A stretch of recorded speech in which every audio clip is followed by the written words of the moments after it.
India bowling lineup ಅವರು ಹುಟ್ಟಾಗಿಂದನೇ ತಿಳ್ಕೊಂಡಿದ್ದಾರೇನೋ ಅನ್ಸುತ್ತೆ ಅವ್ರ ಬ್ಯಾಟಿಂಗ್ ನೋಡಿದ್ರೆ. ಯಾಕಂತ ಹೇಳಿದ್ರೆ ಒಬ್ಬ ಬೌಲರ್ ಕೂಡ ಕನ್ಸಿಸ್ಟೆಂಟ್ ಆಗಿ ಟ್ರಾವಿಸ್ ಹೆಡ್ ನ ಔಟ್ ಮಾಡಕ್ ಆಗ್ತಿಲ್ಲ. ನಾನು ಬರೀ ಬಾರ್ಡರ್ ಗವಾಸ್ಕರ್ ಟ್ರೋಫಿ ಬಗ್ಗೆ ಮಾತಾಡ್ತಾ ಇಲ್ಲ.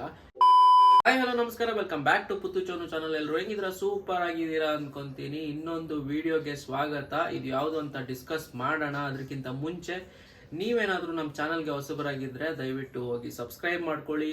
ಈ ವಿಡಿಯೋ ಏನಾದರೂ ಇಷ್ಟ ಆದರೆ ಲೈಕ್ ಮಾಡಿ, ಫ್ರೆಂಡ್ಸ್ ಜೊತೆ ಶೇರ್ ಮಾಡಿ, ಸಪೋರ್ಟ್ ಮಾಡಿ ಅಂತ ಕೇಳ್ಕೊಂತ ಬನ್ನಿ ವಿಡಿಯೋನ ಸ್ಟಾರ್ಟ್ ಮಾಡೋಣ. ಇವಾಗ ನಾವು ಬಾರ್ಡರ್ ಗವಾಸ್ಕರ್ ಟ್ರೋಫಿ ಏನು ನಡೀತಾ ಇದೆ, ಇವಾಗ 3ನೇ ಟೆಸ್ಟ್ ನಡೀತಾ ಇದೆ. ಸೊ 2 ಟೆಸ್ಟ್ ಬಗ್ಗೆ ಆಲ್ರೆಡಿ ಅನಾಲಿಸಿಸ್ ಮಾಡಿದೀವಿ ನಾವು ಏನೇನಾಗಿದೆ ಅಂತ. ಸೊ 3ನೇ ಟೆಸ್ಟ್ ಬಂದ್ಬಿಟ್ಟು ಇಂಪಾರ್ಟೆಂಟ್ ಟೆಸ್ಟ್ ಇಂಡಿಯಾಗೆ. ಸೊ ಇದನ್ನ ವಿನ್ ಆಗ್ಬೇಕು ಇಂಡಿಯಾ. ಎರಡು ಪಾಯಿಂಟ್ ಆಫ್ ವ್ಯೂ ಅಲ್ಲಿ ಯಾವ್ದಂತ ಹೇಳಿದ್ರೆ, ಒಂದು ನಾವು WTCಗೆ ಕ್ವಾಲಿಫೈ ಆಗ್ಬೇಕಂತ ಹೇಳಿದ್ರೆ ಇನ್ನು ಬರೋ ಟೆಸ್ಟ್ ಮ್ಯಾಚಸ್ಗಳು ಇಂಡಿಯಾಗೆ ತುಂಬಾ ಇಂಪಾರ್ಟೆಂಟ್ ಆಗಿದೆ, ಗೆಲ್ಲೇಬೇಕು ಕ್ವಾಲಿಫೈ ಆಗ್ಬೇಕಂತ ಹೇಳಿದ್ರೆ. ಇನ್ನೊಂದು ಬಾರ್ಡರ್ ಗವಾಸ್ಕರ್ ಟ್ರೋಫಿ ಅಂತ ಹೇಳಿದ್ರೆ ನಮ್ಗೊಂದು ಜಿದ್ದಿ Australia India Border Gavaskar trophy ಅಂತ ಹೇಳಿದ್ರೆ ಇವತ್ತಿಂದ ಅಲ್ಲ ಅವತ್ತಿಂದಾನು ಒಂದು ಒಳ್ಳೆ ರೈವಲ್ರಿ. ಅದು ತುಂಬಾ ಇಂಟ್ರೆಸ್ಟ್ ಇಟ್ಟು ನೋಡುವಂತ ಮ್ಯಾಚ್ಗಳು.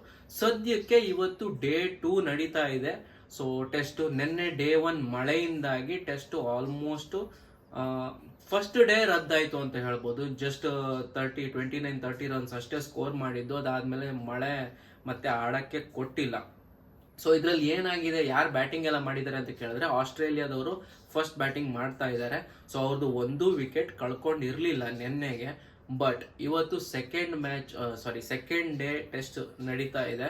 ಸೊ ಸೆಕೆಂಡ್ ಡೇನ ಅಪ್ಡೇಟ್ ನಿಮ್ಗೆ ಕೊಡ್ಬೇಕಂತ ಹೇಳಿದ್ರೆ ಆಸ್ಟ್ರೇಲಿಯಾದವರು ಇಂಡಿಯಾನ ಡಾಮಿನೇಟ್ ಮಾಡಿದ್ದಾರೆ ಅಂತಾನೆ ಹೇಳ್ಬೋದು. ಯಾಕಂತ ಹೇಳಿದ್ರೆ ನಾನು ಇಲ್ಲಿ ತನಕ ಮ್ಯಾಚ್ ಇವಾಗ ಆಲ್ಮೋಸ್ಟ್ ಎಂಡ್ ಸೆಷನ್ ಅಲ್ಲಿ ಇದೀವಿ. 3rd ಸೆಷನ್ ನಡೀತಾ ಇದೆ. ಸೊ ಇನ್ನೊಂದು 12 more hours ಟು ಗೋ. ಈ ಡೇ 2 ಎಂಡ್ ಆಗುತ್ತೆ. ಸೊ ಅಷ್ಟೊತ್ತಿಗಾಗ್ಲೇನೆ ಆಸ್ಟ್ರೇಲಿಯಾದವರು ಇಂಡಿಯಾದವ್ರನ್ನ ಡಾಮಿನೇಟ್ ಮಾಡಿದ್ದಾರೆ. ಯಾಕಂತ ಹೇಳಿದ್ರೆ ಇವಾಗ ಒಂದು ಜಸ್ಟ್ ವಿಕೆಟ್ ಹೋಯ್ತು. ಆಲ್ರೆಡಿ 3 ವಿಕೆಟ್ ನ ಅಷ್ಟೇ ಕಳ್ಕೊಂಡಿದ್ದು ಆಸ್ಟ್ರೇಲಿಯಾ. ಇವಾಗ ಒಂದು ಹೋಯ್ತು. ಸೊ 4th ವಿಕೆಟ್ ಡೌನ್ ಅಂತ ಹೇಳ್ಬೋದು. ಬಟ್ ಅವ್ರ ಸ್ಕೋರ್ನ ನೀವು ಕೇಳಕ್ ಹೋದ್ರೆ ಆಲ್ಮೋಸ್ಟ್ 323 ಆಗೋಗಿದೆ ಸ್ಕೋರು. ಸೊ ನನ್ನ ಕೇಳಿದ್ರೆ ಆಸ್ಟ್ರೇಲಿಯಾ ಇಲ್ಲಿಗೆ ಸ್ವಲ್ಪ ಸೇಫರ್ ಸೈಡ್ ಇದ್ದಾರೆ ಅಂತ ಹೇಳ್ಬೋದು. ಅದೇನ್ ಆಟ ಗುರು ಟ್ರಾವಿಸ್ ಹೆಡ್ದು, ನಿಜ ಹೇಳ್ತೀನಿ. ಇಂಡಿಯಾ ಬೌಲಿಂಗ್ ಲೈನಪ್ ನವರು ಹುಟ್ಟಾಗಿಂದನೇ ತಿಳ್ಕೊಂಡಿದ್ದಾರೇನೋ ಅನ್ಸುತ್ತೆ ಅವ್ರ ಬ್ಯಾಟಿಂಗ್ ನೋಡಿದ್ರೆ. ಯಾಕಂತ ಹೇಳಿದ್ರೆ ಒಬ್ಬ ಬೌಲರ್ ಕೂಡ ಕನ್ಸಿಸ್ಟೆಂಟ್ ಆಗಿ ಟ್ರಾವಿಸ್ ಹೆಡ್ ನ ಔಟ್ ಮಾಡಕ್ ಆಗ್ತಿಲ್ಲ. ನಾನು ಬರೀ ಬಾರ್ಡರ್ ಗವಾಸ್ಕರ್ ಟ್ರೋಫಿ ಬಗ್ಗೆ ಮಾತಾಡ್ತಾ ಇಲ್ಲ. ನೀವು ಹಳೆ ಮ್ಯಾಚ್ ಗಳಿಂದನೂ ನೋಡಿ, ಅವ್ರು ಇಂಡಿಯಾಗ್ ಬಂದಿರ್ಲಿ, ನಾವು ಆಸ್ಟ್ರೇಲಿಯಾಗ ಹೋಗಿರ್ಲಿ, ಟ್ರಾವಿಸ್ ಹೆಡ್ ಮಾತ್ರ ಭಾರತದವ್ರನ್ನ ಡಾಮಿನೇಟ್ ಮಾಡಿದ್ದಾರೆ. ಎಸ್ಪೆಷಲಿ ಬೌಲರ್ಸ್ ನ. ಅವರು ಬುಮ್ರಾಂಗ್ ಮಾತ್ರ ಸ್ವಲ್ಪ ಸೇಫ್ ಆಗಿ ಆಡ್ತಾರೆ, ಬಿಟ್ರೆ ಮಿಕ್ಕಿದೆಲ್ಲಾ ಬೌಲರ್ಸ್ಗೂ ಚೆಚ್ತಾ ಇದ್ದಾರೆ. ಯಾಕೆ ನಮ್ ಕಡೆ ಇರೋದು ಬರೀ ಬುಮ್ರಾ ಮಾತ್ರನ? ಇನ್ನ ಬೇರೆ ಬೌಲರ್ಸ್ ಗಳಿಗೆ ಅಷ್ಟು ಸ್ಟ್ರಾಟಜಿ ಇಲ್ಲೂ ಅವ್ರನ್ನ ಔಟ್ ಮಾಡುವಷ್ಟು ಅಂತ. ಯಾಕಂತ ಹೇಳಿದ್ರೆ ಈ ಟೆಸ್ಟ್ ಮ್ಯಾಚ್ ನ ನೋಡಿ, ಇವಾಗ ಡೇ 2 ಕೂಡ ಅವ್ರು ನಮ್ಮನ್ನ ಆಲ್ರೆಡಿ ಡಾಮಿನೇಟ್ ಮಾಡಿದ್ರು. 323 ಅಂತ ಹೇಳಿದ್ರೆ it's almost like they are safe ನಾವು. ಇವಾಗ 323ಗೆ 4 ಅಂತ ಹೇಳಿದ್ರೆ ಇನ್ ಹೆಂಗಿದ್ರು 450 ಅಂತೂ ಆರಾಮಾಗಿ ಹೊಡಿತಾರ ಅವರು. ಆ 450ನ ಹೊಡೆದ್ರೆ ನಾವು ನೆಕ್ಸ್ಟ್ ಡೇ 3ಗೆ ಕಾಲ್ ಇಡ್ತಿದ್ದಂಗೆ ನಮ್ಮ ಮೇಲೆ ಪ್ರೆಷರ್ ಸ್ಟಾರ್ಟ್ ಆಗುತ್ತೆ. ಒಂದು ಆ 400 ಅನ್ಕೊಳ್ಳೋಣ, ಆ 400ನ ಕ್ರಾಸ್ ಮಾಡಿ ಮತ್ತೆ ನಾವು ಲೀಡ್ ಕೊಡೋದು ತುಂಬಾ ಡೌಟ್ ಅನ್ಸುತ್ತೆ ಆ ಪಿಚ್ ನಲ್ಲಂತೂ. ಸೊ ಇದು ಒಂಥರ ಇವಾಗ ಇಂಡಿಯಾ ಏನಕ್ಕಾಗಿ ಹೋರಾಟ ಮಾಡಬೇಕು ಈ ಟೆಸ್ಟ್ ನಲ್ಲಿ ಅಂತ ಹೇಳಿದ್ರೆ, ಒಂದು ಡ್ರಾಗೋಸ್ಕರ.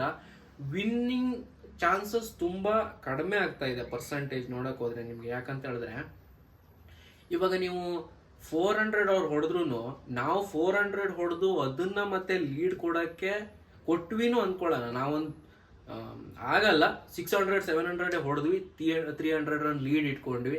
ಇಲ್ಲ ಅಂತ ಹೇಳಿದ್ರೆ ಜಸ್ಟ್ ಒಂದು 100 ರನ್ ಲೀಡ್ ಇಟ್ಕೊಂಡ್ವಿ. ಅವ್ರ ಬ್ಯಾಟಿಂಗ್ ಬಂದಾಗ ಅವ್ರನ್ನೊಂದು 100-150 ಒಳಗಡೆ ಆಲ್ ಔಟ್ ಮಾಡಿ ಹಾಕಿದ್ವಿ. ಅವಾಗ ಇಂಡಿಯಾಗೆ ವಿನ್ ಆಗೋ ಚಾನ್ಸ್ ಇರುತ್ತೆ.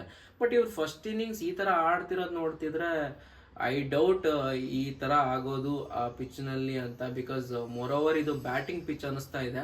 ಸೊ ಇಂಡಿಯಾದವರು ಚೆನ್ನಾಗಿ ಬ್ಯಾಟಿಂಗ್ ಮಾಡಿ ಈ ಟೆಸ್ಟ್ ನ ಡ್ರಾ ಮಾಡ್ಕೊಳ್ಳಕ್ಕೆ ಪ್ರಯತ್ನ ಪಡಬೇಕು, ಬಿಟ್ರೆ ವಿನ್ ಆಗೋದು ಸ್ವಲ್ಪ ಕಷ್ಟ ಅನಿಸ್ತಾ ಇದೆ. ಸೊ ಸಪೋಸ್ ಈ ಮ್ಯಾಚ್ ನಾವು ವಿನ್ ಆಗಿಲ್ಲ, ಸೋತ್ರೆ WTCಗೆ ಹೋಗಕ್ಕೆ ಸ್ವಲ್ಪ ಹೊಡೆತ ಬಿದ್ದಂಗಾಗುತ್ತೆ. ಅಕಸ್ಮಾತ್ ಡ್ರಾ ಮಾಡ್ಕೊಂಡ್ರೆ ಸ್ಟಿಲ್ ನಮ್ಗೆ ಚಾನ್ಸ್ ಇರುತ್ತೆ. So better to play for a draw ಅಂತ ನನಗೆ ಅನಿಸ್ತಾ ಇದೆ ಈ ಮ್ಯಾಚ್ನ ಡ್ರಾಗೋಸ್ಕರನ ಆಡೋದು ಒಳ್ಳೇದು. ಬಿಕಾಸ್ ಫಸ್ಟ್ ಡೇ ಆಲ್ಮೋಸ್ಟ್ ಮಳೆಯಲ್ಲೇ ವೇಸ್ಟ್ ಆಗೋಯ್ತು. ನಿಮಗೆ ಸೆಕೆಂಡ್ ಡೇ ಆಲ್ಮೋಸ್ಟ್ ಅವ್ರು ಲೀಡ್ ತಗೊಂಡ್ಬಿಟ್ಟಿದ್ದಾರೆ.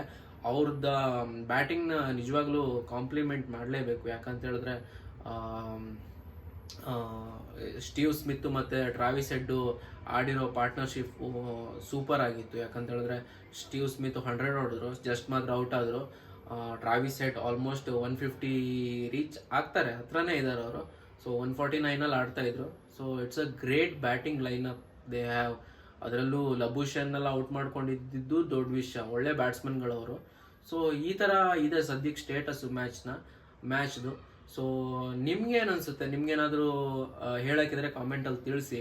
ಲೈಕ್ ಯಾವ ಥರ ಸ್ಟ್ರಾಟಜಿ ಮಾಡಿ ಇಲ್ಲಿಂದ ಗೇಮ್ನ ಚೇಂಜ್ ಮಾಡ್ಬೋದು ಭಾರತದವರು ಅಂತ ನಿಮ್ಗೇನಾದ್ರು ಅನಿಸಿದ್ರೆ. ಯಾರನ್ನ ಆಡಿಸ್ಬೇಕಿತ್ತು, ಇಲ್ಲ ಬೌಲರ್ಸ್ಗಳಲ್ಲಿ ಯಾರನ್ನಾದ್ರೂ ಚೇಂಜ್ ಮಾಡಬೇಕಿತ್ತ ಈ ಮ್ಯಾಚ್ ಶುರು ಆಗಿಂದ ಮುಂಚೆ, ಅಂದರೆ ಈ ಮ್ಯಾಚ್ಗೋಸ್ಕರ ಬ್ಯಾಟಿಂಗಲ್ಲಿ ಏನಾದರೂ ಚೇಂಜಸ್ ತರಬೇಕಿತ್ತ? ಬಿಕಾಸ್ ಇಂಡಿಯಾದವ್ರು ಇನ್ನೂ ಬ್ಯಾಟಿಂಗ್ ಬಂದಿಲ್ಲ, ಇಷ್ಟು ಮುಂಚೆ ಡಿಸೈಡ್ ಮಾಡೋಕ್ಕಾಗಲ್ಲ.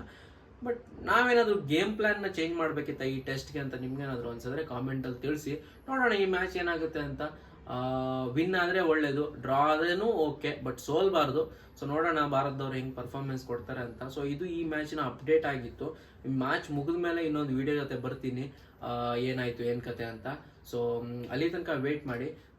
ಮತ್ತು ಮುಂಚೆನೇ ಹೇಳ್ದಂಗೆ ನೀವೇನಾದರೂ ನಮ್ಮ ಚಾನಲ್ಗೆ ಹೊಸಬರಾಗಿದ್ದರೆ ಸಬ್ಸ್ಕ್ರೈಬ್ ಮಾಡಿ ಇಟ್ಕೊಳ್ಳಿ. ನಾನು ವೀಡಿಯೋ ಹಾಕಿದ ತಕ್ಷಣ ನಿಮಗೆ ನೋಟಿಫಿಕೇಶನ್ ಬರುತ್ತೆ, ಅಲ್ಲಿಂದ ವೀಡಿಯೋ ನೋಡ್ಕೊಬೋದು. ಸೊ ಹಾಗಾದರೆ ಬನ್ನಿ ಸಿಗೋಣ ನೆಕ್ಸ್ಟ್ ವೀಡಿಯೋ ಜೊತೆ. ಅಲ್ಲಿ ತನಕ ಬಾಯ್.